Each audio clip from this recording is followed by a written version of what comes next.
Entrevista está no ar. Vamos nessa, em 580 pelo site e pelo aplicativo Rádio Relógio 580M, adorando ao nosso Deus infinitamente mais, a toda hora mais perto de Deus. Bom, gente, conforme prometido, né, vamos falar aqui sobre o colesterol. Você que está em casa, no trabalho, está acompanhando aqui a programação do Manhã Melhor. Vamos trazer aqui todas as informações, né? Falando sobre o colesterol alto, gente. No caso, é um problema silencioso, sabia? Que afeta milhões de brasileiros e muitas vezes só é descoberto em exames de rotina.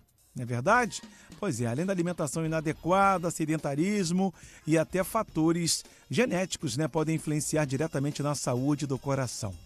Para esclarecer as principais dúvidas dos nossos ouvintes sobre prevenção, tratamento e cuidados no dia a dia, eu vou conversar agora com o mestre em Clínica Médica pela Faculdade de Medicina da UFRJ, doutor Bernardo Chedier. Doutor, bom dia. Bom dia, ouvintes da Rádio Relógio. Eu me chamo Bernardo Chedier, sou professor adjunto de Clínica Médica pela UFRJ e atuo no ProHeart, um programa de hipertensão arterial resistente do Hospital Universitário Clementino Fraga Filho, do Complexo Hospitalar da UFRJ, HU Brasil. Ok, doutor, muito obrigado pela sua participação. Mais uma vez, um bom dia em nome de toda a família Rádio Relógio.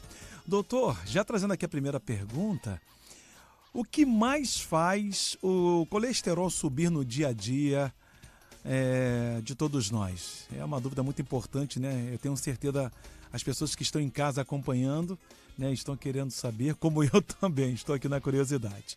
Por favor, fique à vontade, doutor. A maior parte das diretrizes e documentos sobre o tema compreende que, muito embora haja um componente genético, os principais fatores relacionados a essa elevação têm a ver com comportamento. E esse comportamento, ele é dividido no comportamento alimentar, que tem a ver com excesso de gordura saturada, trans, ultraprocessados, carne vermelha, em paralelo a um baixo consumo de fibras, carnes brancas, óleos e vegetais. Sim. Além disso, os hábitos não alimentares também exercem influência, como o tabagismo, os níveis de estresse e o sedentarismo. Não apenas o sedentarismo relacionado a exercícios aeróbicos, Sim. que idealmente a gente tem que fazer por volta de 50 minutos ao dia, mas também relacionados a baixa atividade física com carga, lê-se musculação. Certo, tá aí a dica para você que está acompanhando aqui o Manhã Melhor. Doutor, conforme o senhor citou aqui para a gente, né, sobre o sedentarismo, né, alimentos ultraprocessados, agora explica melhor para a gente aqui quais alimentos ajudam de verdade a baixar o colesterol. A gente pode citar a aveia e os farelos, que são ricos em fibra e, por isso, reduzem a absorção de gordura, bem como os azeites de oliva e mesmo frutas ricas em gorduras, como o abacate, que são boas para aumentar o HDL, o colesterol bom. Boa. As sementes, como a linhaça, bem como as frutas com casca ou bagaço, a exemplo da maçã ou da uva, também auxiliam nesse papel. Já o chocolate amargo, rico em mais de 70%, também tem um papel fundamental e pode funcionar como uma excelente sobremesa. Olha aí, você que é um chocolatra, né? Foi dado o recado. Obrigado, doutor. Bom, a participação aqui do nosso ouvinte, Renato, né, que mandou aqui uma mensagem pra gente, perguntando o seguinte. Ele é de Madureira, né, aqui da Zona Norte do Rio de Janeiro. Ele quer saber se só mudar a alimentação resolve ou é preciso fazer atividade física também. A gente até fez essa pergunta na abertura, né? Destacamos aqui sobre atividade física, né? Alimentos ultraprocessados e tal. Mas o Renato, nosso ouvinte de Madureira, ele quer saber, né, sobre atividade física também resolve aí sobre o colesterol, né? Se baixa ou não baixa e tal. É uma dúvida muito importante. Obrigado, tá, Renato? Renato, a sua pergunta é bastante pertinente e comporta diversas interpretações e abordagens. Além do consumo de alimentos saudáveis e que tenham baixo teor de colesterol ruim, o que a gente pode imaginar é que o exercício físico aeróbico e anaeróbico combinados fazem com que a gente melhore não só o nível de colesterol, mas também a saúde do nosso coração e vasos sanguíneos. Certo. Obrigado, Renato. Um abraço para você, tá, meu irmão? Mais uma vez aí, eu agradeço em nome de toda a família Rádio Relógio. E a nossa ouvinte também, Marluce de Piedade, doutor. Ela quer saber, né, quando o remédio passa a ser necessário. Marluce, para a gente responder a sua pergunta, a gente tem que pegar os indivíduos de maior risco e dividir em 2 grandes grupos. Aqueles que só apresentam fatores de risco cardiovasculares, que são correlacionados ao excesso de colesterol ruim, a exemplo da hipertensão, do diabetes, do tabagismo, do estresse, da história familiar de doença cardiovascular, comparados ao outro grupo, que é um grupo que já apresentou complicações relacionadas a esses fatores de risco. Lê-se doença aterosclerótica coronariana, que é a doença dos vasos do coração, insuficiência cardíaca, doença cerebrovascular e doença dos grandes vasos. Quando a gente tem apenas os fatores de risco, a gente pode fazer só medidas comportamentais, educando o paciente a ter um hábito saudável de se alimentar de uma maneira mais razoável e segura e, portanto, com menor nível de colesterol e menos pró-inflamatória, ao passo que, quando a gente tem já uma doença instalada, invariavelmente a gente precisa de remédios, não só para redução do nível do colesterol, mas também como um fator de proteção à saúde dos nossos vasos. Opa, explicou muito bem, doutor. Mais uma vez agradeço aqui o carinho da nossa querida ouvinte Marluce de Piedade, é o nome dela. Obrigado, Marluce, um beijo para você. Agora, doutor, existe um limite que só dieta e hábitos não são suficientes, não? É uma dúvida muito importante que eu tenho aqui. Bem, de uma maneira geral, indivíduos que possuem apenas os fatores de risco cardiovasculares, sem uma doença instituída, podem se beneficiar de uma estratégia não farmacológica. Hábitos alimentares, saudáveis e exercício físico são um grande pilar terapêutico.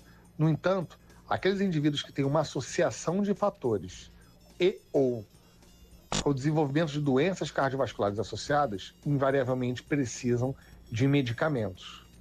Esses medicamentos são hipolipemiantes em geral. O principal exemplo é a classe das estatinas, uma classe importante que nos auxilia na redução do nível de colesterol para níveis mais seguros, em que a gente consegue reduzir a progressão do desenvolvimento de placas de gordura nos vasos e no coração. Certo. Gente, só lembrando, tá, que eu estou conversando com o Dr. Bernardo Chedier. Estamos falando aqui sobre o colesterol alto. Doutor, para fechar, dá mais um spoiler aqui pra gente. Quais sinais ou riscos o colesterol alto, né, pode fazer, ou melhor, trazer, se não for tratado?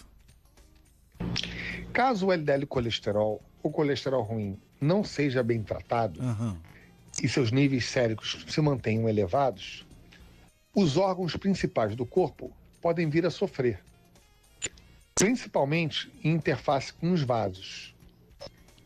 A doença cardiovascular do cérebro se manifesta sob a forma de AVC ou mesmo de uma demência. Do coração, pode se manifestar sob a forma de uma dor no peito, infarto ou mesmo insuficiência cardíaca. Dos rins, na progressão para uma doença renal crônica, que pode inclusive vir a ser dialítica. Do fundo dos olhos, uma dificuldade de enxergar bem. Em última instância, até a doença dos grandes vasos, que podem prejudicar a maneira como a gente se movimenta, forçando com dor ao caminhar. Certo. Olha aí, gente, vamos manter a saúde em dia, hein? Vamos reeducar nossa alimentação e prestar atenção no que comemos. Doutor, para fechar, suas considerações finais, por favor. Se quiser dar mais um spoiler aqui pra gente, fica à vontade, por gentileza. É notório, portanto, que os níveis do colesterol ruim, ou LDL colesterol, se correlacionam com pior risco cardiovascular. À medida que os níveis do bom colesterol, ou HDL colesterol, se correlacionam com uma melhor qualidade de vida. Em outras palavras, garantir que uma boa adequação alimentar, associada à cessação do tabagismo, redução do etilismo, redução do estresse, controle dos fatores de risco cardiovasculares e de outras doenças associadas, sejam fundamentais para que isso seja atingido. Uma última observação para o ouvinte da Rádio Relógio. Sim. Talvez o conselho mais importante. Inúmeros estudos no mundo têm correlacionado o isolamento social e a incapacidade de os seres humanos se relacionarem em grupo com maior risco cardiovascular. Nós, como seres gregários, precisamos de uma rede social de apoio. Viver em grupo, realizar atividades físicas em grupo, ao ar livre, com indivíduos que têm pontos em comum e divergentes de nós, é saudável, em última instância. Não é apenas tomar remédios para redução do colesterol. Há que se viver em grupo de maneira saudável. Deixo o meu grande abraço para os ouvintes da Rádio Relógio. Uma boa semana. Ok, doutor. Boa semana. Até a próxima. Gente, eu conversei com o doutor Bernardo Chedier, né? Falamos aqui sobre o colesterol alto, né, gente? Que é um problema silencioso que afeta milhões de brasileiros e muitas vezes isso é descoberto em exames de rotina.